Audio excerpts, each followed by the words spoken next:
Welcome back. We start off with some breaking news. Sources are in fact telling headlines today that Indian diplomat Devyani Khobragade's lawyer has sought a 30-day extension for the trial in New York court on the grounds that negotiations are on between India and the United States on the issue.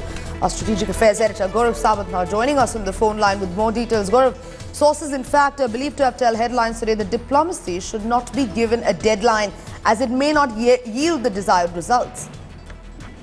Sanjana, sources in the government have told headlines today that Devyani Khobragade's lawyer, Daniel Arshad, has sought 30 additional days because both India and the United States are engaged in very complex negotiations at this point of time, trying to find a respectable resolution to this diplomatic crisis.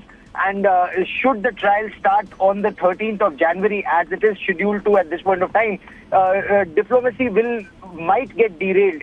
While the Indian side says it will get derailed, the American side fears it might get derailed. And that is why perhaps a 30-day extension to both sides to negotiate this matter is required.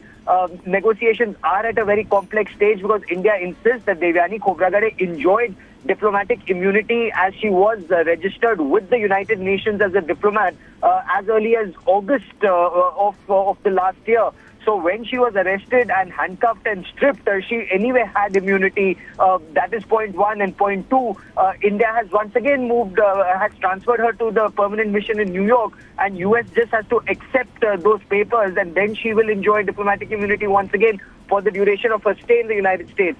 So while this happens, a January 13 deadline is almost like keeping a gun to the head of diplomats to find a resolution, and that may prove to be counterproductive. Sanjana. Absolutely, Gaurav Sawant, our editor, Strategic Affairs, bringing us that update.